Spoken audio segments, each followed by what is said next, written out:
Good morning, good morning. It is Tuesday, the 11th of March, 2025. I'm Graham Hughes. You're watching Morning Brew on Politics Social. And welcome to everyone in the chat. We've got Liebchen in there.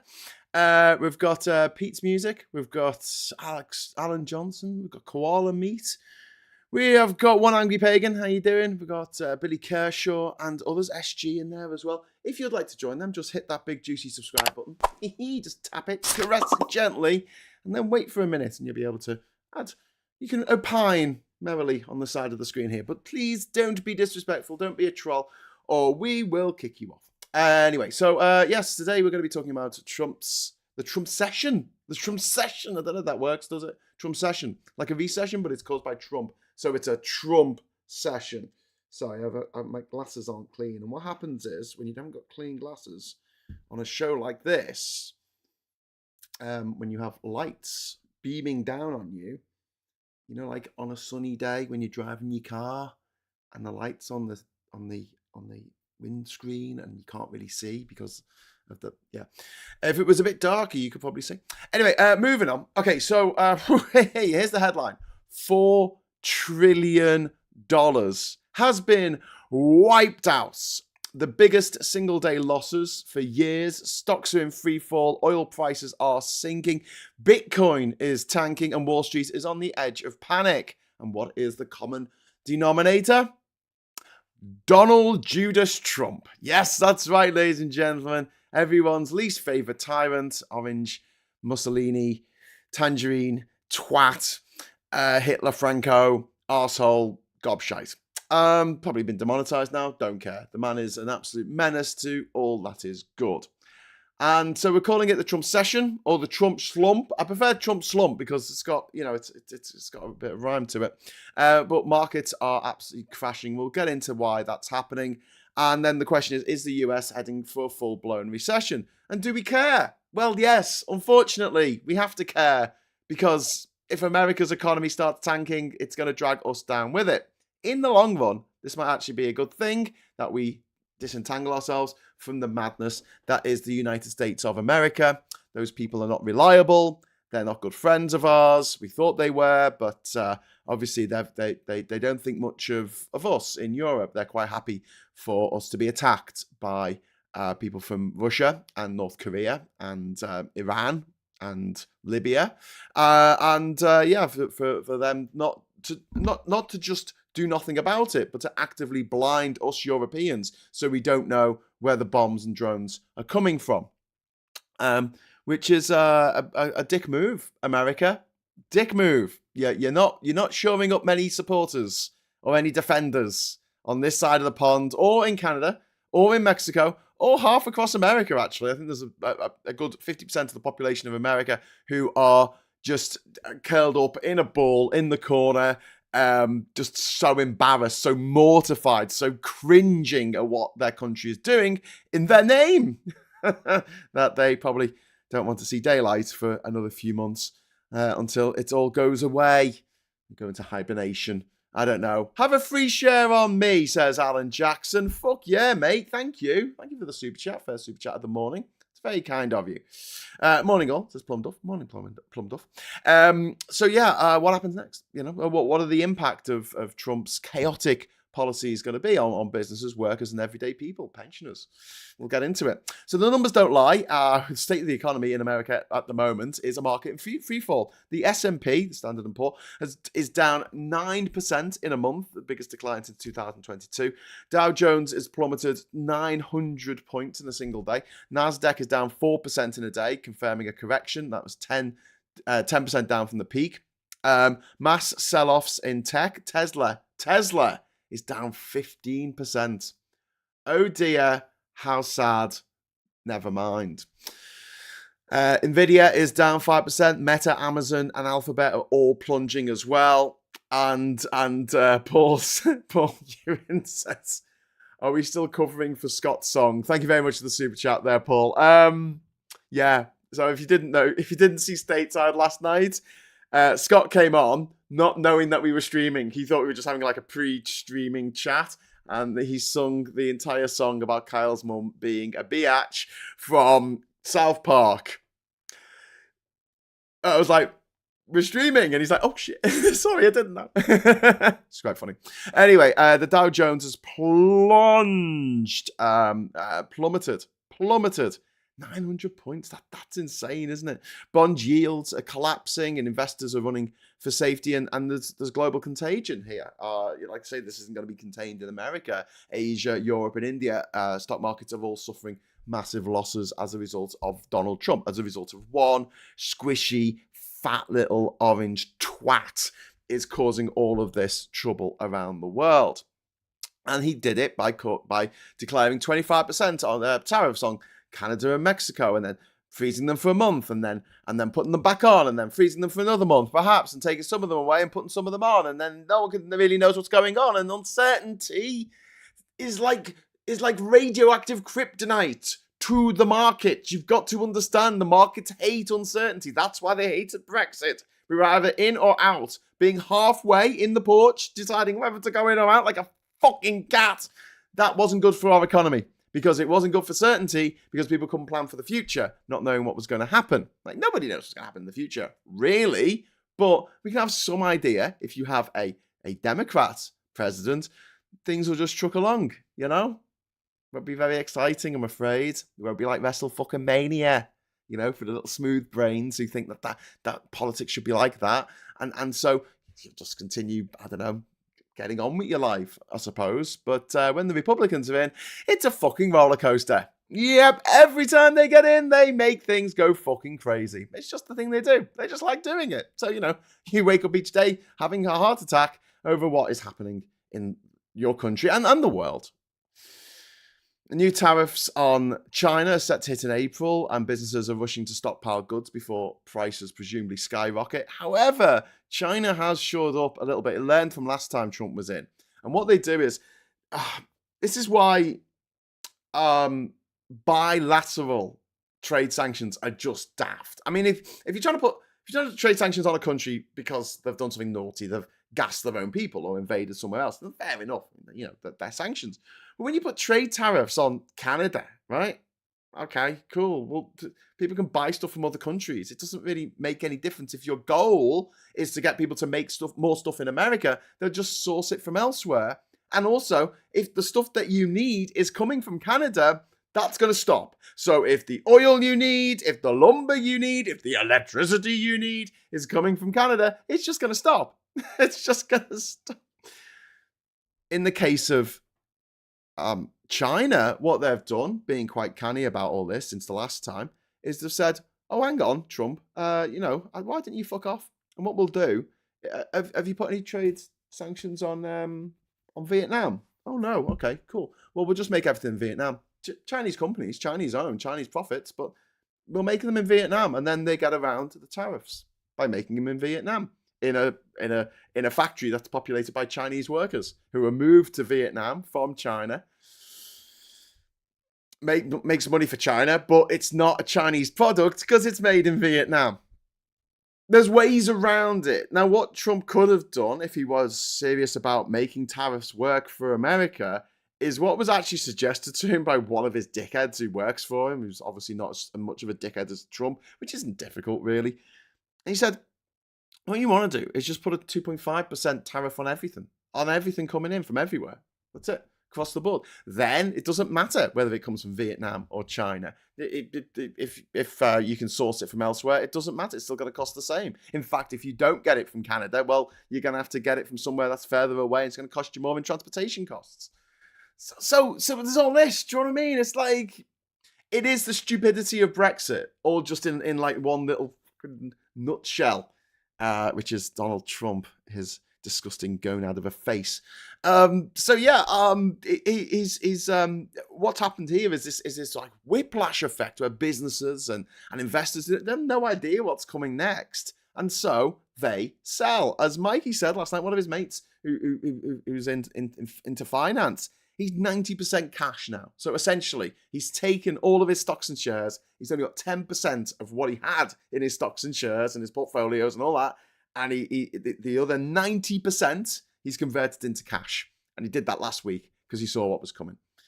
I've seen people's share portfolios or share things on their phones and whatever, and they've gone down. They've gone down massively. Some people have lost thousands. Some have lost tens of thousands. Some people have lost hundreds of thousands of pounds, dollars, yen, euros as a result of what Trump has done. He's just literally burning money on a rate that could only be described as cosmic. You know, it's like the black hole at the center of our fucking solar system, just sucking in all the money.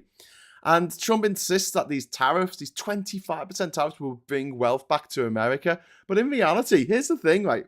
Say, all things being equal, say that idea of you stop stuff coming in from Canada, that people have to get stuff in from elsewhere. But yeah, you stop coming in, and it somehow stops Canada doing whatever it's doing, which is bringing far too much fentanyl into America, apparently, even though it's like one bag. It's like a backpack of fentanyl in a year.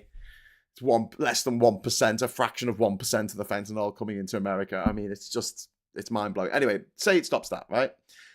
But in reality, the consumers foot the bill. You know, these tariffs aren't paid by the Canadians or by Mexicans or by the Chinese, by the Chinese government. They're paid by them. They're paid by Americans, because American companies importing this stuff, importing those iPhones, importing those Teslas that have been made in China, are having to pay a 15% surcharge or a 25% surcharge on top of what they normally pay for import fees and duties and transportation and all that kind of shit. And so they pass that cost on to the customer. Of course they do. They're not going to go, oh, you know what, we'll just make 25% less profit this year. It's not how it works. But then again, Donald Trump, the man who bankrupted a motherfucking casino, is in charge of the American economy. He's a very special genius. He really is. That's what the J stands for. Genius. Sat says, it's not that the fentanyl, all the precursors can be legally acquired. You know about marmalade, Pete can't beat it. Hi, Alistair, how is you? Says Leapshin, talking to Alistair. Alistair, how you doing, mate? Is in there, giving a wave to Leapshin. Everyone's having a chat in the chat. That's very nice. Leapshin is saying there's nearly 200 watching and only 45 live. That is disgusting. Leapshin, I wouldn't go that far. Chill. But I think everyone should just make an effort now to press the like button, because, you know, everyone likes a like, don't they? Don't they? Who doesn't like a like? Come on, everyone likes a like. One Angry Pagan, is Trump an accelerationist dream? Hail the Badger and Ukraine. Thanks for the super chat, my friend. Yeah. And I'm not an accelerationist. Like, I'm trying to find some good that's coming from this. I'm trying to find some silver linings on all these fucking shit clouds of shit, of, like, you know, liquefied shit that's above us and raining down on us like we're fucking Calamity James or something at the Beano.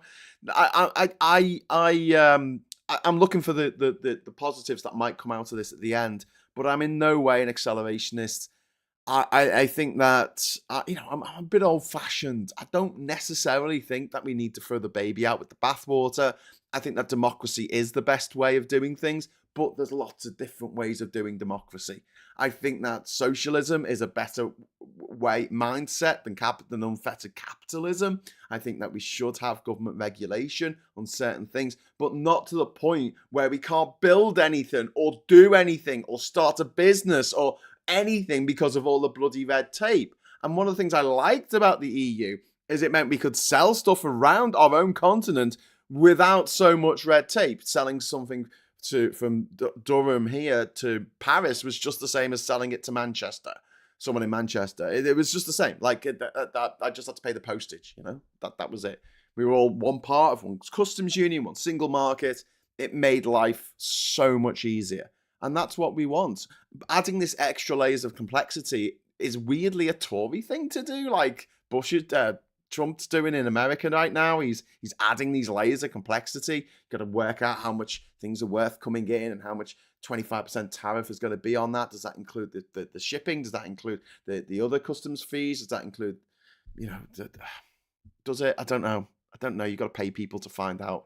In the same way that now, if you want to sell anything to our own continents, you've got to pay someone to be a broker and you can't make as much money, or you have to put the prices up. It's why the price of beer in this country, and I can't stress this enough, 10 years ago, the average price of a pint of beer was £3.50. It is now £7 because of Brexit. The price of beer has doubled in this country because of Brexit. We can't afford to get drunk anymore in this country because of Brexit. It might help our health. I don't know, but it's certainly not making us any happier. Anyway, so yeah, this is all been caused by, this latest slump. I mean, it's been going down and down and down. Obviously, Tesla stock's been going down for a while now, but from a kind of artificial high. The Tesla stock isn't based on the worth of the cars that they produce. It absolutely isn't. Like, they produce a fraction of the cars that other big car companies do. I mean, Tesla last year made 1.6 million or something. Compare that with Toyota, who made over 50 million. I think it's like 50 times more that they made by Toyota. But the thing with Tesla and all of Musk's vaporware bullshit, it's all based on what it'll be worth in the future. We're investing in AI, we're investing in robo-taxis. We're going to have robo-taxis next year, he said in 2016, 9 years ago. He's been saying it every year since, and we still don't have robo-taxis. So, but this idea that in the future they'll have all this stuff. Tesla scared the fuck out of me, by the way. If you, just as a little aside, and I know, I like going off topic a little bit. So I feel like I'm overexposed. I'm just gonna turn that down just a little bit. Oh, that's better, isn't it? Oh, that's so much better. It was like blinding me on the screen. Sorry. I should have sorted that before it started. It's just that the other day the sun was coming through that window like a crazy bastard. Crazy bastard sun, and it's not too bad this morning. Anyway, Teslas, yeah, they're just covered in cameras. They've got a camera inside, they've got a microphone inside, like they can hear you, they can see you, they record all this stuff. There's been numerous cases of people reporting that Tesla employees have been accessing people's secret, private conversations. People having sex in the Teslas has been recorded and shared around Tesla employees. And you think, well, I don't own a Tesla, and I never get in one. Okay, great, but if you're walking anywhere near a Tesla, it's got like a proximity camera, like the doorbells that you get, the ding dong doorbells that record anyone who comes to the door. They basically got that. If you stand too close to a Tesla, it'll start recording you. It'll record your face. It'll let everyone know where you are. We have over 100,000 basically surveillance machines in this country right now, going around surveilling what's happening, what's going on at all times, and that information's going to Tesla. They say that it's anonymized. Can we trust Tesla? I don't know. They apparently give everyone a number, like a random number that's allocated to them, but you could be allocated that number for days or even weeks. And in that time, if they're tracking you and tracking your GPS, and it keeps going to the same house and staying there for 14 hours a day, it's going to be pretty fucking obvious where you live and who you are. Especially if they're listening to your private conversations in your Tesla. Like, honestly, if you own a Tesla, get rid of that fucking thing. But wipe the hard drive before you do. Because now we're having stories of people scrapping their Teslas or selling their Teslas, and all the information, all those private conversations, the secret sex affair that they had in that Tesla was recorded and is now available for the next person who buys it to look at. Imagine selling your computers, imagine selling your laptop. You need to wipe all your files, and that's not necessarily an easy thing to do.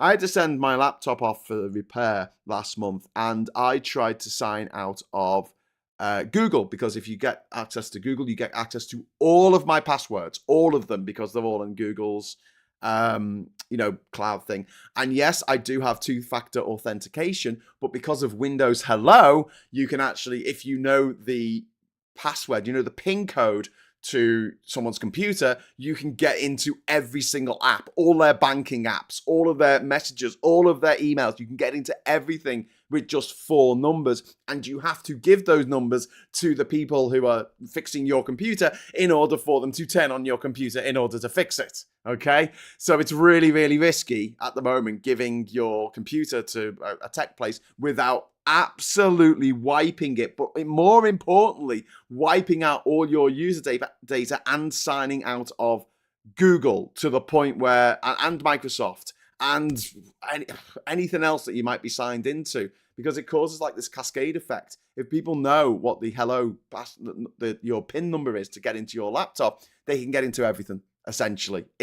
And you can go into all the settings in Google and say, sign me out, sign me out, sign me out. But if they've got that PIN number, they can sign back in without knowing any of your passwords or your phone number or any other kind of two-factor authentication. Be really careful. Be really, really careful. And if you see a Tesla, cross the road. Get out the way. Get away, because that Tesla is recording where you are, and the guy who owns Tesla is a fucking fascist C unit who does Hitler salutes, and he's collecting that data. He is collecting that data. Let's make no bones about it. Of course he is, because he's a gobshite. That's the kind of thing that gobshites will do. I don't know what they're doing with it. I don't know if they're doing nefarious things with it. I don't know how long they're keeping it. But if people have a Tesla and they haven't signed out of, sharing data with this company, they are taking your data. In the same way that your phone is. If you've got Google Maps on, it's tracking your every move. They know where you are. And if you're comfortable with that, fine, leave it on. If you're not comfortable with that, turn the bloody thing off. I don't mean just turn the phone off, because it can still send data when it's off. I mean, like, literally sign out to make sure that you aren't sharing your location or whatever with Google all of the time. But yeah, with Tesla, it's a different level, because I don't really like Google too much. I'll probably get demonetized for saying this. As a company, I think their old company motto used to be "Don't be evil," and now it's like "Fuck it, be evil." However, they are not run by an out-and-out Nazi, as far as I'm aware. Musk is an out-and-out Nazi. He's a white supremacist. He will kill you and eat your children given half the chance. The man is a fucking natural-born psychopath from the apartheid era, South Africa. His family were white, aristocratic, rich people from Canada who left Canada because it wasn't fascist enough. That's his ancestry. They moved to South Africa because they loved the idea of lording it over the black people who live there. They're not actual South Africans, They live somewhere. They live outside. They need a passport to come into our cities, into our white cities, and then they can work, and then they can piss off back to the townships, which aren't even South Africa. No, they're a separate country. So they're actually stateless if you think about it. That's the way apartheid was. Apartheid was fucking brutal, and Musk wants to bring it back. So just a public service warning. Stay away from Teslas. Stay the fuck away from Teslas. Do not buy one. Do not get in one. Do not even walk near one, because it will record you. And with all the facial recognition and the AI that is going on right now, it's very easy for someone to take your face that you may have put on an old Facebook photo from 15 years ago and put it to you being in a particular place at a particular protest or in a particular supermarket fucking car park at any given time. This information is being given to a massive faceless corporation. I say faceless, it's not faceless, it's Musk. It's Musk's stupid plastic face. Disgusting, uncanny valley of a face. That's the face of Tesla. Fuck them. I want that company to go bankrupt. I really do. I want them to absolutely fail in every way that it's possible to fail. I hate to say it, but, other car companies are available who haven't done half the evil shit that Tesla have done. Not to say that there aren't other car companies taking all your data, but maybe not to the same extent, and maybe they might be a little bit worried about ever getting into trouble for stealing people's data, which is something that holds these companies back from just being full-on gobshites, Cambridge Analytica style nonsense. But Elon Musk thinks he's above the law, and while he's got Trump's blessing, he effectively is above the law. No one's going to take him to court for all the bullshit he comes out with. No one's going to take him to court for saying that he's going to have a hyperloop, and he's going to have the Boring Company, and he's going to have robo taxis in a year, and all the other bullshit he comes out with. The what was it? The Roadster, the Tesla Roadster. He promised 7 years ago, and he took millions of dollars worth of pre-orders. He still hasn't fucking made it. Yeah. Alistair, thank you very much. Some fun if this gets demonetized, Graham. Oh, thank you, Alistair. That's very, very kind of you. And Colin says, Graham, remember my advice. Twat is much powerful in a Scouse accent than see you next Tuesday in any accent. It is actually. It's a fucking twat. Yeah, I'll try and use twat more. And also gobshite, which I absolutely love as a word. Lee Noble, I always have a tick when I'm out and driving. When I see a Tesla, I shout a lot of profanities. I can't help it. I mean, the cars are so ugly. They look like Elon Musk's face, says Lee Noble. They look like Elon Musk's face. Sorry, I was giggling when I was saying that. Leapshin says, yes, risk of going full on David Icke. Crazy with all his Tesla talk, says Leapshin. Well, I mean, they've got cameras all over them. Honestly, check it out. Check it out. Wasn't Soweto short for Southwest Township? Yes, it was, on the outskirts of Johannesburg.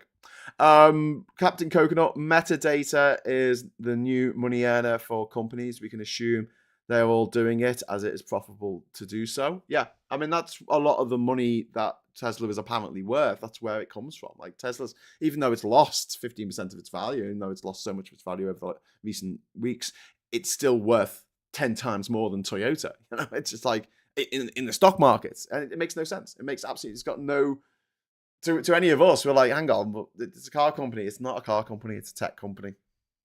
And they deal with carbon offsets, bullshit, carbon credit, bullshit. You find some rich bastard who's owned a forest since 1066, his family have. And he says, I won't cut down this forest that I have no intention of cutting down. And then it's, oh, cool, that's a credit. That's a carbon credit because these trees that weren't going to get knocked down are going to get knocked down. Anyway, but yes, it's a strange world we're in. Anyway, back to Trump. One of the reasons why this massive sell-off happened yesterday is because on Fox News, that's two of the four horsemen of the apocalypse, refused to rule out a recession. This is what happened over the weekend. He said, I hate to predict things like that. There is a period of transition because what we're doing is very big. And by refusing to rule out recession, he possibly made a recession inevitable. Markets freaked out because the president isn't even pretending to be confident. And the Wall Street analysts say, well, if the guy in charge isn't sure, why should we be? Take the money, cash out, cash out, cash out. And there's also corporate chaos. Oh, thank you very much to Pygmalion. You don't have to say it. Fook Musk. I will say it because I hate him. Thank you very much, Pygmalion, for the £5 super chat. That's really appreciated. Stay away from Teslas. So there's also the corporate crisis that's going on at the moment, corporate chaos caused by Trump. Mass layoffs picking up steam. Businesses are now afraid to invest in anything because they don't know what's going to happen. Inflation is re-accelerating. Consumer prices rising at the fastest pace now for 2 years. Consumer confidence is plummeting. People are spending less on big purchases. Companies are hoarding imports before tariffs, making the trade deficits even worse. So, a tariff's coming in a month and you're going to have to pay 25% on anything that comes in after that particular date. Well, what do? You get everything in as soon as possible, as soon as.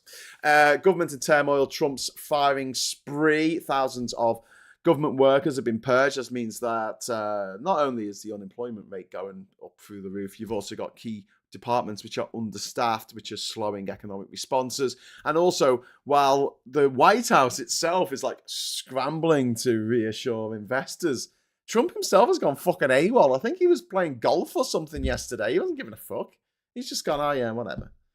I mean, it's almost as though he's a Russian asset sent to destroy the American economy and the American dream and just destroy America, full stop. That's his thing, That's his thing. Destroy America. That's his slogan. That should be on his business card.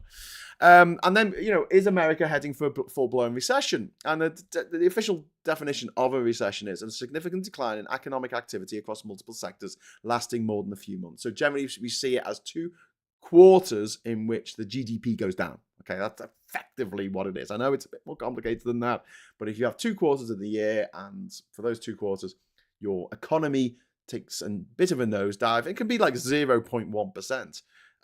That's seen as a recession. Trump's transition is causing this economic disturbance. And then you've got the 3 Ds of a recession, which are depth, diffusion, and duration. Economic experts are not calling it a recession just yet, but the warning signs are flashing. Like, awooga, awooga. Red alert, red alert. Do you want to change to a red alert? It does mean changing the colour of the light bulb. Major warning signs there. We've got the layoffs, which I mentioned. Big companies are pulling back on hiring, especially to do with, because you've got the government side of this, but then you've also got the government saying, oh, you can sack anyone who's DEI. No questions asked. So you've got some people who are running companies who are racist, and off they go. Gunny, thank you very much, Gunny, for the £5 super chat. Woohoo! You get a little balloon. That's nice, isn't it? New Canada PM was Bank of England governor during Brexit. Yes, he was the governor of Bank of England during Brexit, and also he was the governor of the Bank of Canada during the credit crunch. And so he's used to handling major economic fuck-ups caused by dickheads. Yeah, so he came out on Sunday night, like all guns blazing. I absolutely loved his speech. I thought it was absolutely brilliant, telling Trump to get back in his stupid little box. Brilliant. So yeah, we've also got consumer spending, which is slowing, especially amongst low-income households. A lot of people who voted for Trump, hoping that he would make them rich beyond their wildest dreams. He's actually making them poorer beyond their wildest nightmares. But that's what the right do. They enrich themselves and they screw everything else over. But then there's a lot of people out there who are like, yes, screw me over. Yeah, please. I don't like living a nice life. I don't want my children to have opportunities or dreams or aspirations. Just shit on me. I don't know. Maybe it's a kink. So yeah, we've got this manufacturing downturn as well, which is caused by Trump's tariffs, taking the tariffs away, putting the tariffs on, whatever. It's hitting supply chains. Okay. So, and also you've got bond yields falling, which is a classic recession signal. People not having confidence in the government bonds. And then you've got the stock market crash, which is investors pulling things out before pulling out their money, cashing out their stocks and shares before things get even worse. And the 2008 financial crash, that happened in a very similar way. Markets ignored warning signs until it was too late.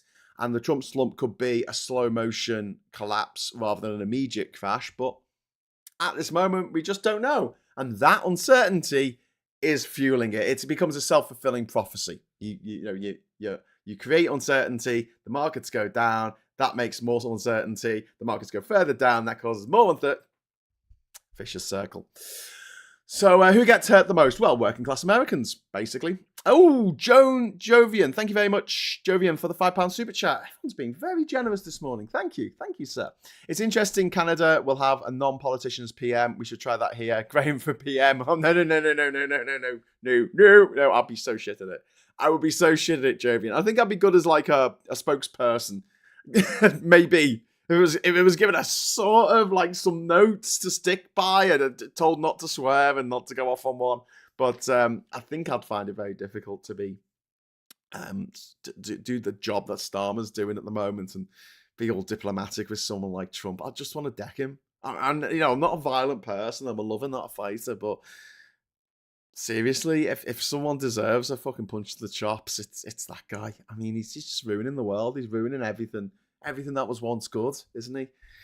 Anyway, so but thanks very much, Jovian, for the £5 super chat. So who gets hit by this the worst? The working class Americans, higher prices for everything, eggs especially, thanks to Trump's tariffs. I know the eggs are caused by avian flu, but they're symbolic, aren't they? Because people voted for cheaper eggs and now they cost twice as much. More job losses in retail, manufacturing and tech, rising mortgage costs, home ownership is getting more and more expensive. Even like in 1999, the average price of a house in Philadelphia, I read, was or I saw in a video, was $80,000, and now it's $250,000. In that same time, the average income has only gone up 50%. Yeah, makes it a bit difficult. We live in a world in which the luxuries have got quite cheap, like TVs and phones and things like that, and the necessities like food and accommodation and heating have got really expensive.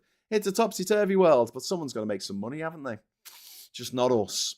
And then you've got healthcare costs rising as supply chains get disrupted as well. Something else, knock-on effect. It's not just about manufacturing. It's about like pharmaceuticals and medical healthcare, both procedures, instruments, kit, and also medications.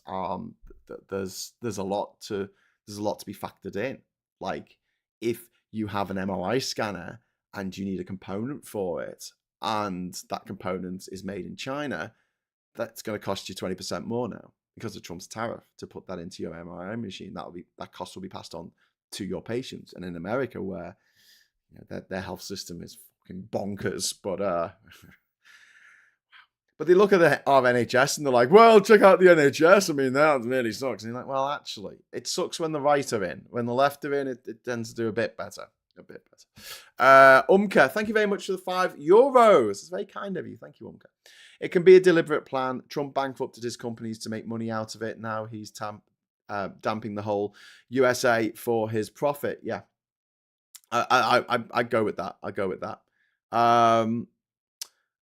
Christopher Bowl says that's what Starmer is, a man who reinforces the box rather than think outside it. I guess like that's a fair criticism, but at the same time, I think when you've got a lunatic in charge in America, a hothead who just says what he thinks, I don't know if it's a good idea to have that in the UK at the same time. I mean, we had that with Boris Johnson, I guess, although you couldn't really understand what he was going on about most of the time. I think he was half cut most of the time. But yeah, I don't know if that's the best response. I mean, keeping a level head is possibly the best response. And, I don't think Mark Carney is going to turn out to be some crazy radical prime minister by any stretch of the imagination for Canada, but I don't think he has to be. I think he could do quite well and better than fucking Pierre Popikov, or what his name is, Poppycock, doing running the country with Trump being mad across the border and threatening Canada with invasion every fucking 5 minutes, which is the most maddest thing that you could do.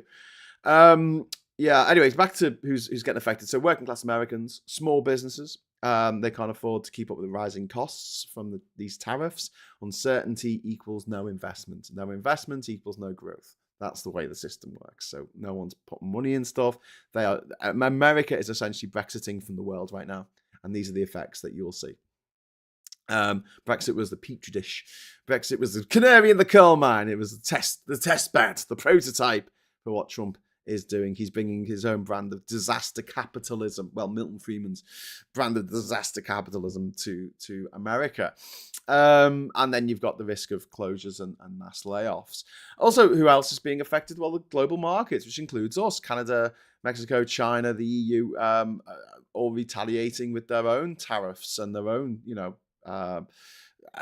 setting things up so we can fight on without America. Europe is bracing for the economic fallout, and developing countries are being hit the hardest because the dollar volatility is really hurting their debt repayments. And what happens next? What happens next? Does Trump blink? Does he walk back the tariffs again to calm markets, or does he double down and send America deeper into crisis? Will the Federal Reserve intervene? They could cut interest rates to prevent a recession, but Trump has repeatedly attacked the Federal Reserve. Will they act independently? Go against what Trump seems to want? I don't think they will. What can we expect from Congress in America? Well, fuck all, to be honest with you. The Democrats are gearing up for investigations into Trump's economic policies. I mean, it's just like... Right, there's an episode of Red Dwarf, which I've already referenced once in this show. I'll do it again. In which there's a polymorph alien on board. It's a bit of a piss take of the film Alien. And it sucks out your emotions, certain emotions. And Rimmer gets his he gets all of his anger taken out of him, and Lister gets all of his self-control taken out of him, whatever. So Lister just wants to have a fight. Lister's like, got a gun. He's like, let's get out there and twat it.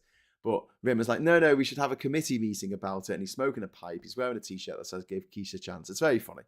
And that character that he plays, that Rimmer plays in that episode, reminds me so much of a particular British politician who I will not name. But that idea that someone's coming in going, shit, there's a monster on board, we need to kill it with a gun. And then someone going, well, we need to sit down and have a meeting. We need to take a vote. We need to make sure everyone's on board and everyone's opinion on this is valued. And we need to make peace with this polymorph that might come and destroy us all. You know, what does it want? What are its desires? What are its feelings? And that's the way I feel about the Democrats right now. They're acting like Rimmer in his give Quiche a chance t-shirt. And I get it. I get that they are not the political entity that they think they are, and that's become really apparent about the Democrats over the last few weeks. They're not really a political party, and Mikey Famin's been going on about this for ages, but they are coming across more as a company, as a business, as a way of making loads of money for the people in the business, and not really a party in the traditional sense of the word. They should be absolutely going ballistic about what Trump is doing. They should be doing town hall meetings all over the country. They should be riling people up, getting them angry, getting them upset, pointing this shit out. Because I've said a thing a million times, which I do because I often repeat myself. You don't know something until someone points it out, okay? We've got to stop this. What is it? Not the tyranny of knowledge. It's like the problem. Essentially, the problem with knowledge, right? And this is something that we all fall into, that we assume because we know something and it's self-evident to us and it seems really simple to us, we just assume that everyone knows that thing. But they don't. I don't. You don't. People just don't. I mean, like, people don't know everything. And a lot of the time, until something's pointed out to them, they won't make the connection because they're getting on with their lives. There's things to do. You can't just sit there philosophizing, smoking a pipe and thinking about life. You know, you're getting on with life. That's the way life works. Quick £2 super chat. Thank you to Gunny. Love Red Dwarf. Yeah, very funny. Season 3, series 3 was the best, I think. That's the episode where Craig Charles says twat. Fascinatingly enough, Colin, that wasn't the reason it got a 15 when it came out on videotape. It came out on videotape in 1992, I think. And I went to my local Woolworths to buy it in Old Swan in Liverpool. And they wouldn't let me buy it because I was only 12 and it was a 15. All the other tapes were PG. And I think I had to go back with my mum to buy the fucking tape. And it wasn't because he says twat. Everyone thought that it was because he says twat on this particular. It was like 3 episodes on a tape. It wasn't. It's because on the Marooned episode, he says he lost his virginity when he was 12. And that's why it was made a 15. Anyway, hey, moving back onto what I was talking about. Yeah, so the Democrat Party not doing what it should do at the moment, and it's incredibly frustrating. I can imagine how frustrating it is for Americans right now. But they need to be out there. They need to be spreading the word and not letting this idea that, oh well, you know, it will show itself, you know, people will know because it'll be self-evident. And this is the stupid thing that Labour do in this country. When you talk to the Labour politicians and you say, why aren't you shouting from the hilltops? Why aren't you shouting from the rooftops about this amazing thing that Labour have done or managed to do, or this target that they've met? And they go, well, we hope that it will be self-evident, you know, people will feel it. They'll feel like, you know, better off. And it's like, no, I mean, it's like making a really nice cake and then just keeping it in your kitchen and not showing it to anyone and no one eats it. Like, how do they know? Oh, well, it should be evident it's a really nice cake. How do people know if you don't tell people there's a fucking cake? Well, you know, it should be self-evident that it's a delicious cake. No, let them fucking advertise it. Say this is a delicious cake and put a big arrow down to the cake and then people know that it's a delicious cake. And they might go, oh, I might have some of that cake and see if it is delicious. And when they find out it is delicious, they'll go, great, thank you for that. Thank you for pointing out that the cake was delicious, so I would eat it. Otherwise, you just go, whatever. Comms, Democrat comms and Labour comms. It all comes down to fucking comms, doesn't it? Anyway, so yeah, what can we expect from Congress? The Democrats are giving up for investigations or whatever. The Republicans, though, are divided. Some fear a recession, while others are still backing Trump blindly. You know, please, God, the father God figure that is Trump. And then the 2026 midterms are now a huge wild card, because if recession hits, Trump could cost the GOP, the genital obsessed party, really badly. But I don't think there's going to be midterms. I think Trump's going to allow it. I think he's banking on making enough people bankrupt, making enough people angry, making enough people get deported or attacked or bombed by Russians, that there will be a major terrorist attack in America, which will result in the deaths of tens of thousands of people, and he will use that as a pretext to suspend elections. Guarantee it.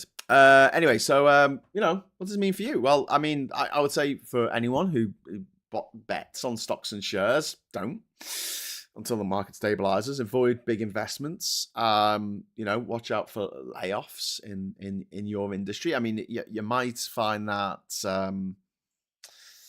there's a lot of big American companies that do invest in the UK, or at least have branches over here or subsidiaries, and you might want to have a plan in place if things really do go tits up. I mean, what if a big American company just literally goes fucking bankrupt, and all of their subsidiaries in this country fucking, that's it, they just get shuttered, and next day you've got no job, no redundancy pay, fuck all. It's like, no, that's it, sorry, goodbye. So, you know, and then obviously we're getting hit by rising costs because of the ABCT. This is austerity, Brexit, COVID, and twat. Sorry, no, it's Truss. And also, you know, prices are going up because of what Trump is doing for us as well. And then the big question is this just a temporary dip, or is it just the start of a full-blown economic disaster? And I think it's a disaster, mate. I think it's an actual fucking disaster. I think it's actual full-on economic. And I think it's done on purpose because he's a fucking Russian asset. That's what I think, anyway. Stop swearing so much, Graham, says me mum in my head. Colin Baker, what about the episode where he brags about a virtual reality game where he has sex with a ball girl at Wimbledon? Oh, yeah, because obviously the ball girls in Wimbledon are very young. Ooh, that's probably not aged well, has it? Didn't really get that joke when I was 12. Donald asked here for UK banking access the other day. Yeah. Satnav says it's a heist. Yeah, you're absolutely right. Commander DJ Burp, does that mean I'm going to lose my 12 pence investment into Truth Media? Yes. Anne Phillips on radio this morning, they said X's DDoS attack was probably because they failed to implement their anti-attack software properly. It figures. Well, that's it. I mean, America's opening itself up for this kind of big cyber attack because they've actually disbanded the part of the American intelligence community that fights against cybercrime coming from Russia. So more Americans getting ripped off by Russian con artists, and obviously they're going to be wanting to hack into American weapons systems and stuff like that. Steal data, steal information, and possibly point some rockets at a friendly neighbor and blow them up. Could see it happening. Ishtar said, I never understood why people care about swearing. Like, people used to think it was a curse or something, but these days, what's the harm? I don't know. Well, Google just seem to be upset about it. If it dropped the C-bomb, then they demonetize it. There's a C-bomb and the F-bomb, but not the F-bomb you're thinking of. It's the one that means cigarette. And we've said it a few times on various shows where we've talked about cigarettes and we've used the F word, and it's resulted in a demonetization, like an instant demonetization. But the thing is, the longer you go into a show, the less notice it takes. So you can probably get away with dropping the C-bomb after the first half an hour.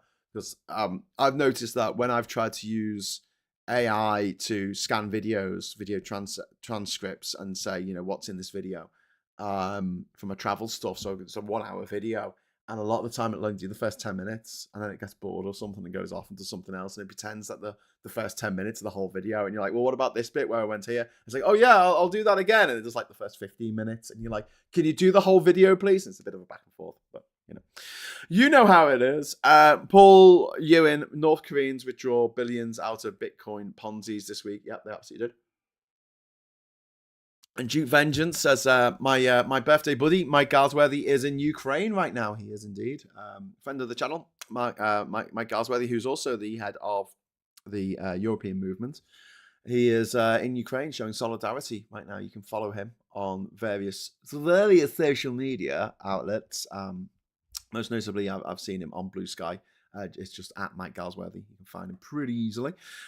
Shin Z still boggles the mind that the US can just turn off planes, etc., that they've sold to other countries. Yeah. Well, that's another thing to go back to Tesla. I mean, it really worries me that Tesla can operate those cars remotely. And if they take away all the safety precautions and the overheat stuff on a very, very hot day of the year, there is a good chance that you could have 100,000 incendiary bombs in this country. Literally just set on fire because there's nothing cooling down the engine. There's nothing cooling down the batteries. Motor, sorry, it's not an engine, is it? It's a motor. Electric motor. Anyway, so I'm going to head over to the papers for a moment. Hello, papers. Here's the Daily Mail. How did ship carrying sodium cyanide plow into tanker full of major jet fuel in broad daylight? I thought it was foggy. Well, like this. There you go. Answered that question. North Sea Inferno catastrophe. Oil tanker and toxic chemicals ship collide. Fears for wildlife fuel as fuel leaks into ocean. So just to explain about this, what's on board is jet fuel. Jet fuel is 50 times more toxic than diesel, which is in turn more toxic than crude bunker oil.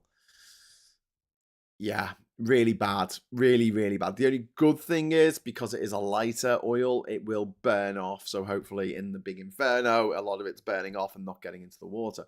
But then we've got the problem that there are several boxes on the container ship which contain sodium cyanide, which is incredibly toxic. Smells of almonds. Yeah, used to murder people back in the day. You know, arsenic and old lace. Oh, that was arsenic, not cyanide. But yeah. Not a great combination by any stretch of the imagination.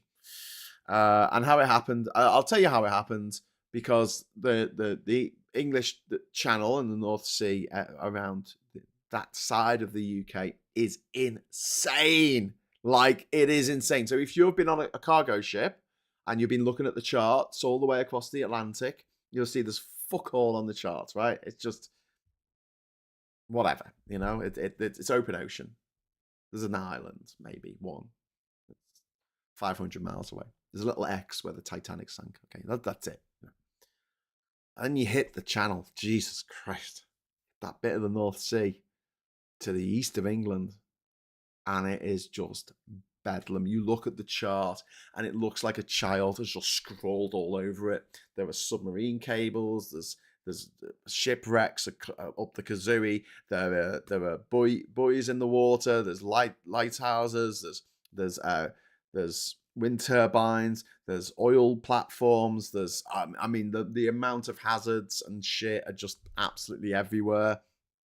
And it's amazing that more collisions don't happen. It is quite phenomenal that more collisions don't happen. But in this case, I guess there was a malfunction with the ship and they couldn't steer it and they couldn't slow it down or stop it. Don't forget all the operations for a ship are up in the bridge, but then you've got the actual engine down below, and the engine's like the size of a fucking small house. I mean, these things are vast. But I do believe that you can shut the engine off down from the engine room if you want to. So I don't know. Is the answer. It just seems like a really horrific accident to have happened. I doubt it was done on purpose. It might have been, but I doubt it. And at least one sailor's lost their life, which is terrible. Jet fuel spills into the North Sea. It's a front cover of the iPaper. Times is leading with a picture of the woman. The woman needs to be on the front cover of all newspapers all the time because she's the woman.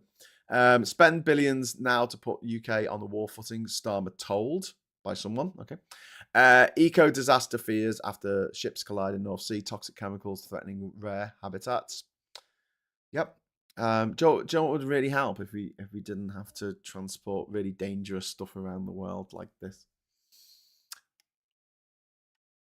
What if we were like we had energy self-sufficiency? How about that, eh?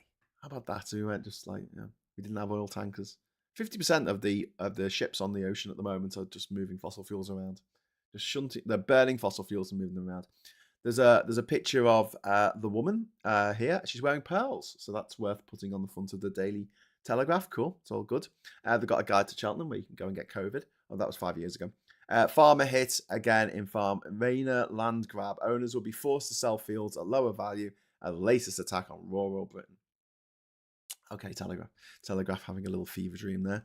And there's a story in the Telegraph here, which I'll try and zoom in on if I can. Oh, no, I can't. All right, fuck it. It says, here we go. This is the story. Foreigners commit a quarter of sex crimes. This is bullshit. This is absolute fucking top down, bottom up, fucking middle out bullshit from the Daily Telegraph here. They've taken a not very well done survey, and they've gone 15% of people accused were born in a foreign country, and then we're going to add 8% who we didn't know where they were from. We're just going to assume that they weren't from here, and then that kind of makes 23%, which we're going to say is 25% because fuck it. And I mean, you drill down into the numbers of that article, and it's just it makes my eyes water because look, I'm not a mathematician, right? But my partner, Catherine, she's a PhD physicist. She works in stats. She is a natural born mathematician, and yeah, I would hate to show her that survey because I think if I showed her that survey, I think I'd have to sleep on the couch. That's how strongly she would feel about me showing her that survey and going, look at this. She'd be like, what? What is this? What are you showing me, Graham?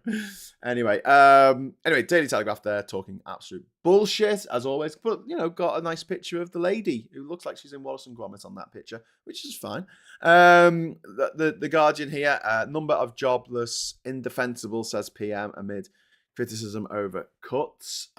This is talking about Labour's current situation where they're not explaining what they're going to do about PIP and benefits, and it's really frustrating because we're getting these mixed messages of we're trying to get people back into work, we're trying to help people get back into work, and then it's like, but we're going to cut PIP as well.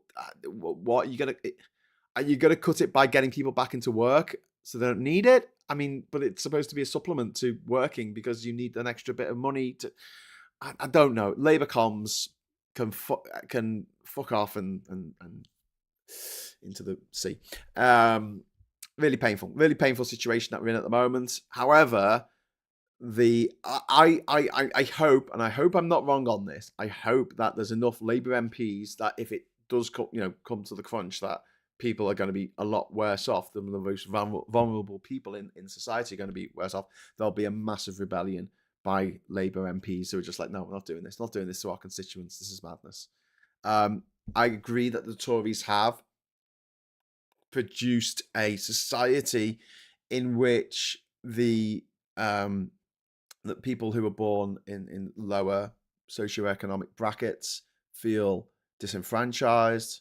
They feel like they don't want to work, some of them, because what's the point? You earn fuck all money. You're making money for somebody else. They all day they see these rich, famous people on the TV who are all born with daddy's money, and they can never hope to attain those kind of levels of,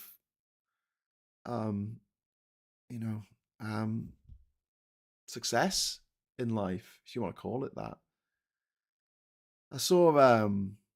I watched Jimmy the Giant's latest video about the toxic gym culture amongst sort of right-wingers and that sort of right-wing influencer pipeline of misogyny and all that kind of stuff. And there was a clip with your man, the Economist guy, Gary Stevenson.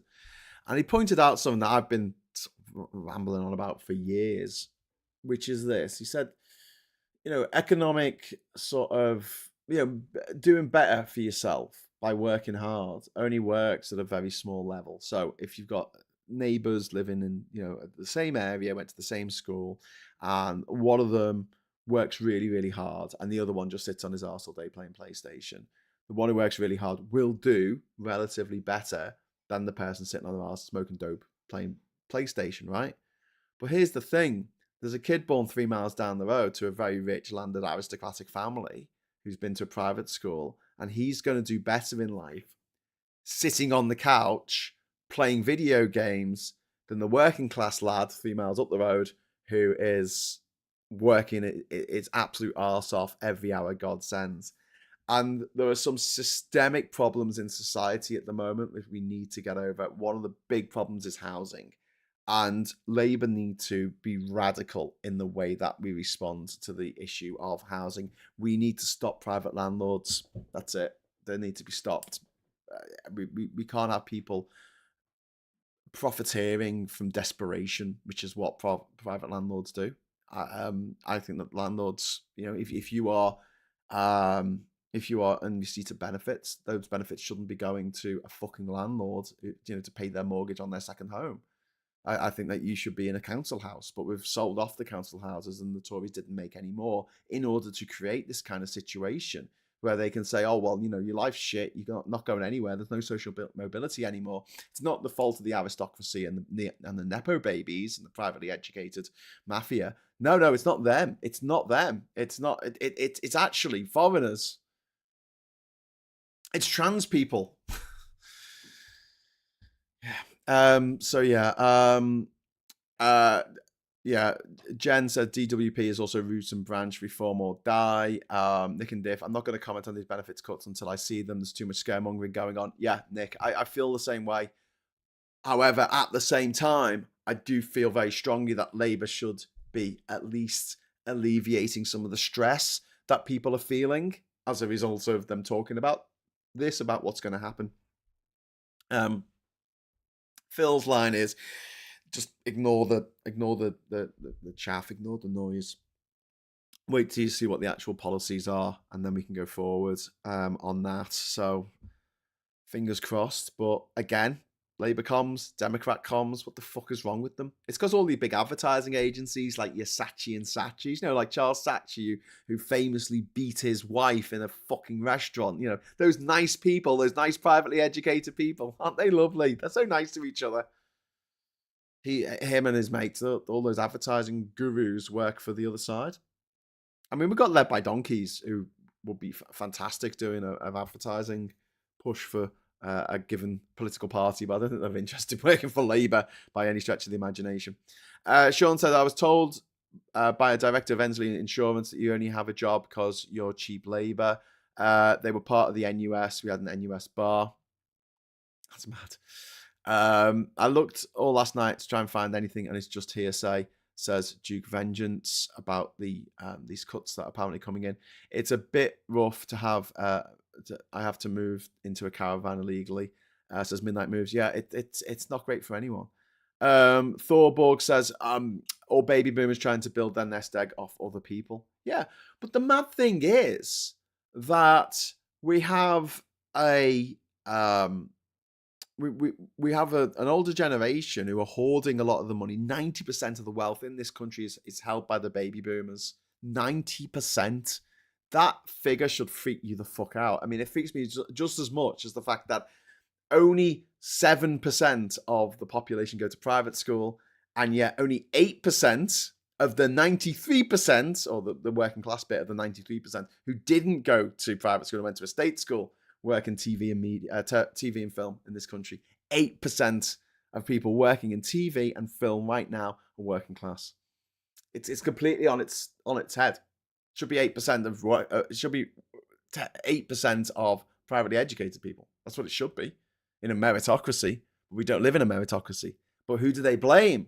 They blame DEI for allowing someone like my partner to get an amazing job, which apparently she shouldn't have, even though she's great at it, because she's deaf. Under Trump's administration, if she was working for the government, she'll be fired. Even though she's got a fucking degree in, a PhD in physics. And she's a genius and she's way smarter than I am. No, seriously, she's very clever. This is the way they do it. Trump is a nepo baby. Boris Johnson, nepo baby. Elon Musk, nepo baby. But they don't want people to think, oh, hang on, I can't get that thing because those fuckers are hogging all of the good jobs. They're like the cuckoo going into the nest and kicking all the other eggs out. That's what they're like. They're hogging those top jobs for. So I saw a stat yesterday that if you went to one of the 8 top Ivy League universities in America, you're like 65 times more likely to be a CEO of a major, entertainment company in America. Like, you talk about not just film, but TV and music and everything. The CEOs are all from those 8 universities. You didn't go to those 8 universities, which are eye-wateringly expensive. So you need a bit of wodge to get in them. They have legacy scholars where you get in because your dad went there, which at least we don't have in this country, thank God. But I mean, still, it's pretty rough. It's pretty fucking rough. And it's generally the working class that have to pay the price. Catastrophic is the front cover of the Metro. I just want to show you that that's not the same as the front cover of the Mirror, because that says catastrophe and this says catastrophic. So just so we're making that very clear there. Completely free bet at any race today at Cheltenham, and someone holding up the Irish flag there, which is nice. We've got Mark Carney doing a kind of weird power stance. What's with the weird power stance, Mark? That looks a bit weird. Don't stand like that, you big weirdo. That's what the Tories do. Musk looks at backing to rival to reform as Farage feud sinks party into civil war. He'll probably back the fucking EFD or something. Wall Street plunges after Trump's refusal to rule out recession. Banks scrap bullish equities forecasts. Tesla gives up gains amid tech tumble. There you go. And I like this because it says a new leaf. I like what you've done there, Financial Times. A new leaf. Now, the Financial Times doesn't usually try to be funny, but that's a good one because of the maple leaf on the floor. We've got the same picture of the woman, and there's the man. There's the man and the woman, and the man and the woman. They're there. There's a picture of them. That's good. Defense staff lose 4 phones every day. Okay. And then we've got the Daily Star here. AI kills the net. Psycho scumbag bots in web take over. Yeah, the end-shitification of everything, isn't it? Anyway, right. I want to be a cameraman, policy social, but I asked, but unless you're in the know or privately educated, you have no chance. It hurts not being given a chance, says Sean. Well, Sean, one day, and I've been saying this for 20 years, so it'll probably never happen, but one day, if I get to make the films that I want to make, the first one I'm going to make for 50 fucking p. I'm going to use the profits of that to make another film, which will make even more money. And they're going to be shitty, fucking low budget. Well, not shitty. They're going to be really good, low budget horror films because that's the way you make money. And I will employ only people who went to state school. That will be my fucking mantra. 2 rules about my movies. 1, you can't work on them if you went to a private school. And 2, they're not to be dubbed by anyone. No one is to dub my movies. That is the rule. If I sell the movies to your territory, you cannot dub them under pain of death because I hate dubbing. Fucking put subtitles on. We're literate. We can read. It's fine. In fact, if you're deaf or you've got ADHD, the subtitles actually really fucking help. Sorry. Get down off my high horse.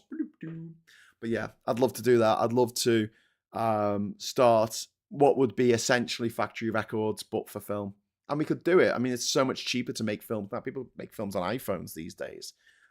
We just need someone with the chutzpah to get this shit made, and also a little bit of money to get started.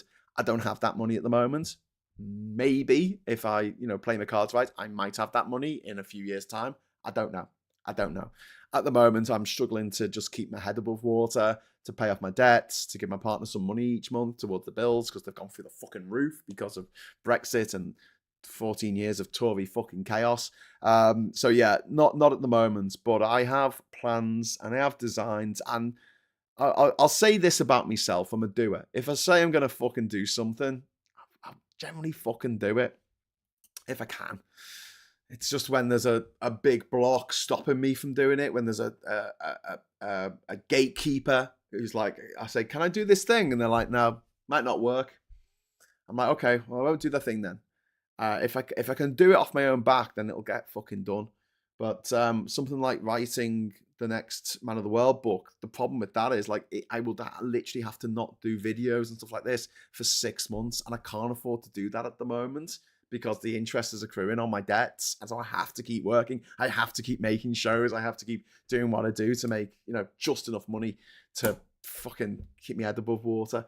And it's shit. And the reason why I'm in so much fucking debt, it's not your fault. It's not my fault necessarily. But I took out a big fucking loan about 10 years ago because I had the contract for an American TV show in my hands, 26 episodes for NBC, a travel show around America.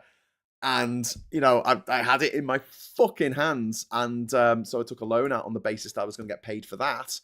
And then it fell apart at the last minute because they thought that the American audiences wouldn't understand my dense Scouse accent.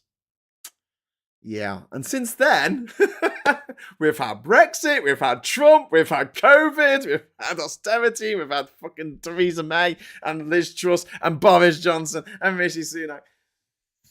Yeah. I think it all went wrong when David Bowie fucking died, didn't it? We need to bring David Bowie back from the dead. That'll sort it out. Anyway, Donkey, thank you. Carney is an OMG moment in Canada history as Justin Castro, double bass leader. He'll be then in it. Steps down, not to be around for Pierre Polybert to growl at. Okay. Shin said, how do they refuel the alien ships on the top of a pyramid, or did the ships use renewables? I don't know. Nonsense, isn't it? Christopher says, what was that around the time they sacked Cheryl Cole for a Geordie accent? I don't know. The show I was going to be doing was interviewing people, or finding out about communities of people from around the world in America. It was called Around the World in 50 States. It wasn't my idea, but I thought it was a fantastic pitch. And they thought that there'd be quite strong accents when I went to like New Ulm, where people still dress in lederhosen and speak German, or if I went to the community outside Houston, Texas, that is a Vietnamese community who's literally working paddy fields. You'll think you're in Vietnam, but you're not. You're in America. They thought there'd be too many accents. Well, that's the excuse they gave me. I think someone just did, some higher up executive on NBC just went, nah. I'm not having this guy. And the production company like, oh shit, Graham, got some bad news, mate. Apparently it happens. Captain Coconut, moneymaker ideas for you, Graham. Euro versions of US social software. We could have Euro Twitter, Euro PayPal, Euro Amazon, etc. Yeah, Captain Coconut, I think we should do that, but it's difficult. Midnight Move says, it's so tough, man. Yeah, it is. Like, I would like to go back to the days when I had nothing. That was great. I had fuck all. I was doing music videos like 100 quid a pop for like local up and coming bands in Liverpool. And I had no money, but, and here's the thing, I had no debt. And the debt is the most stressful thing. Knowing that every month you've got to make X amount or you'll go into arrears, and then the amount that you will owe will go up is, it's scary and not very nice. And not the best, but hopefully over the next few years I can dig myself out this hole, and then I can get going with the films that I want to make. I'm running out of time. I'm really running out of time. I've got 7 scripts written. I've got synopses for another 20 films written out. Characters and scenarios and setups and all that kind of stuff. And then I've got sort of vague ideas for another sort of 10. That's 37 films, feature films that I'd like to make. And, I could do with Sean Baker, although privately educated, of course, because, who else gets to make movies about working class people, eh, Sean? But yeah, I'm well versed enough in. I've done script writing courses. I'm well versed enough in movies. Like I watch a lot of movies to know what would probably work and what probably wouldn't work. In particular audiences and particular territories and things like that. But yeah, if I made one movie a year that I want to make from the age of 50, I'll be 87 before I make my last film. Yeah, running out of time a little bit. So I wish we'd stop fucking around with all this politics shit. I could get on with my life, do the stuff I want to do, travel, make movies. Have fun. Leap Shame, was there not a story about going about that America had to subtitle Taggart because they couldn't understand the Scottish accent? That sounds probable. The funniest one is Mad Max. Mad Max, the original Mad Max, when it came out in America in 1979, it was dubbed. They dubbed the Australian accents of Max and Toe Cutter into American accents for the American audience because they wouldn't understand the Aussie accent. Wow. Anyway, is the horror the return of the Tories in 3D? Well, not quite, but yeah. When you speak of your NBC situation, reminds me of when I speak about my PhD, which I couldn't complete after 4 years. Circumstances outside my control made it impossible. And now I'm... we need to get the rest of Space Fridge's message there. I'll wait for that to come in. Graham, as a once aspiring filmmaker, chose not to go into uni because of the fees. I'd love to help you make these films, says Bora Luke Ethan, 1990. Yeah, I mean, it's something that can be done. And I'm working on a process to get it done. But we have to just acknowledge that we're not going to get any help from anyone but ourselves. And it will be something like I say, factory records, where people are given the opportunity to do stuff that they wouldn't otherwise be allowed to do. Only I'm very anti-drugs, so we're not going to spend all the money on fucking cannabis and blow. Okay, so that's not going to happen for me.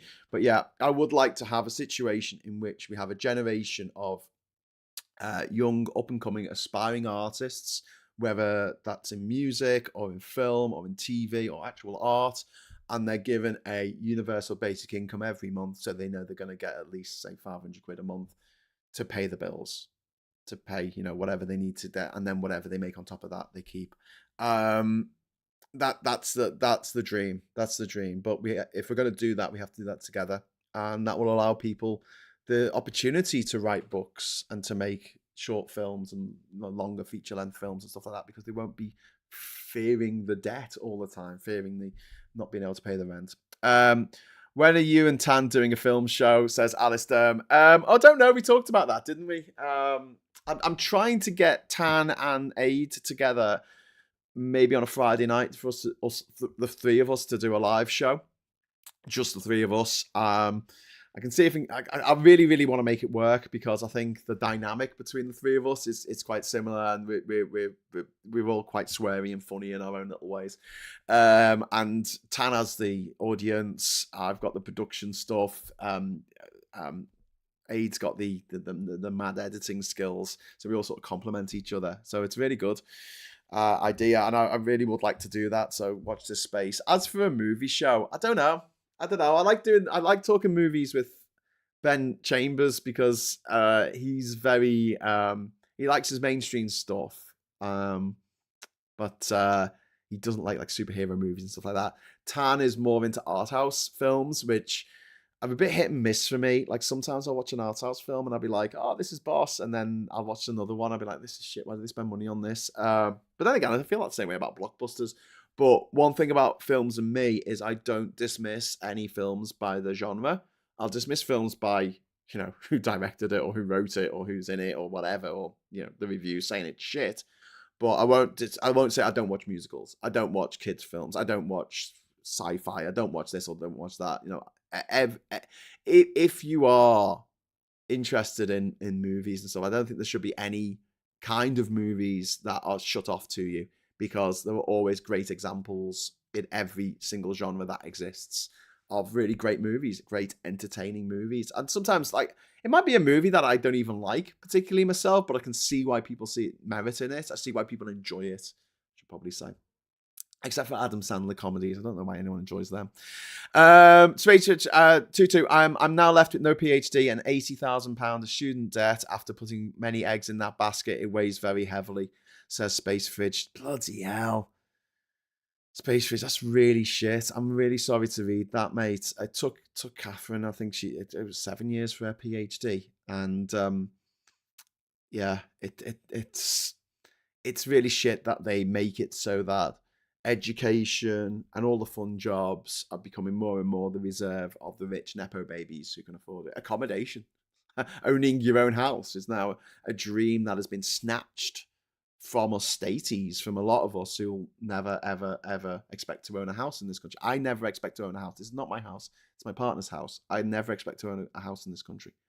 I never expect to own a car, to be quite frank. I don't think I'm ever going to earn enough money to do that. My student loan was written off last year. I've never made enough money in a year, in a given year. I've never made enough money to have to pay back my student loan. And when I look back on the things that I've done and the things that I've achieved, I think, fucking hell, like if I had been born into a wealthy landed family and gone to Eton or Harrow or whatever, I would probably want to be one of the richest people in this country right now. But I've not been given the opportunities, and because I don't know the right people and I have a Scouse accent, it's held against me. And people will go, oh, you got a chip on your shoulder and oh, whatever. And I'm like, well, come back when you've done the stuff that I've done and tell me that I've got a chip on my shoulder. You know, I presented the 8-part TV show, fucking National Geographic, Lonely Planet, the BBC. It's been shown in 80 countries around the world. I went to every country without flying. Like when no one else had done it, no one else even thought it was possible. And yet I fucking did that. I won an island on a fucking game show and lived there off grid for 3 years. You know, like I say, when I say I'm going to do something, I fucking do it, you know? Don't fuck around. I don't just sit here going, oh, wouldn't it be nice? But I've got a book of plans called Development Hell. And I actually finished the last page on it. It's like a little book, you know, on those little moleskin books.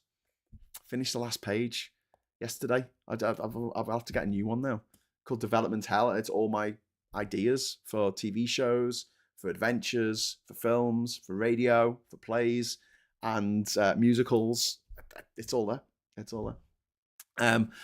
Some of it's done. Some of it I actually managed to fucking do. You know, there's loads that I've ticked off on the pages. Yep, done that. One of them's the Odyssey expedition to every country in the world without flying. That was on one of the pages. I'll go to every country in the world without flying. I wrote that back in 2003 or something when I first got the book. I thought, yeah, I'll do that one day.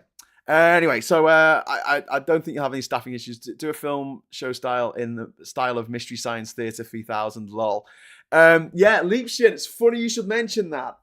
So obviously Mike Dix, who's been on this channel a lot, is an animator, and a cartoonist and an animator, and we've been having serious conversations about an idea that I've had since forever. I'm talking about since I think I had this idea over 20 years ago. I'd have to look at the actual file where I drew the aliens, but essentially Mystery Science Theater 3000 was a show that was on Channel 4 late at night in the 1990s, and it was an American show in which they watched the worst movies ever made. They were trapped on this satellite called the Satellite of Love, and they were forced to watch the worst movies like Manos, Hand of Fate and stuff like that. And they would just rip these movies apart. And it was 2 robots and a person who were telling jokes throughout this movie. And you'd have like a little silhouette of them in the bottom of the screen, right? What I'd like to do is something akin to that, where it's 2 aliens and get Mike to do the animation for it. And they have been sentenced to orbit the Earth in a satellite, an invisible satellite, for the rest of their lives with only the Earth internet for entertainment. So they're commenting each week on the shit that's going down with those stupid bastard humans who they completely hate. So think Mystery Science Theater 3000 meets Beavis and Butthead, meets kind of, giving us an opportunity to sort of take a step back and not be ourselves, be characters who absolutely hate humans and absolutely love it when humans kill each other, die horribly, carnage. They enjoy the carnage, they enjoy the stupidity, they just go, oh dear. And then that can bring in not just what's happening in the news that week, but also movies that have come out and TV and all that kind of stuff. They can bring all that into the MASH music and just go, just rip the shit out of humanity. So yeah, we've been talking about that, but obviously Mike's been getting treatment over the last few weeks for his cancer, which is going really well, by the way. It's going really, really well so far. And hopefully that the treatment's going to end in the next few weeks. And then Mike and I together can work on this show. I'm hoping to go down to Brighton. I'll get the megabus down to London. I'm not even joking. Next month and draw up plans about it. And what we want to do is have it set up so the mouths of the characters just sync up with us when we're talking. We don't have to animate the different ooh and the on the faces. So that's the plan with that. I've got a half an hour over time, and you're probably gagging to go and listen to James O'Brien. But you know, some of you are still here, and that's the main thing. Sorry, I've gone off on a complete different tangent here. This has nothing to do with Trump and his recession, the Trump session at all. Are you looking forward to Alien Earth Policy Social? Have you seen the featurette of the ginger cat? No, I don't know what that is. You'll have to build a hotel on the island. You'll have loads of money then when the island isn't underwater.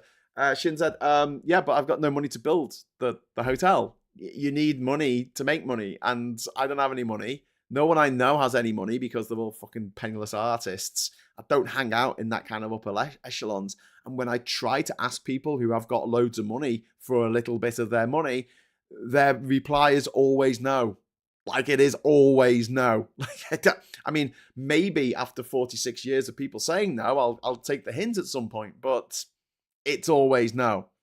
And even when that one time someone will say, yeah, go and do that, they expect me to pay for it. They will, no, I'm not putting my money into it. No, I'm not putting money into it. No, I'm not doing that. You know, I'm going to put my money into buying a seventh property to put, you know, penniless, shoeless Albanian orphans in and then charge them through their nose as they do 4 jobs a day to try and pay the mortgage off on that property so I don't have to myself.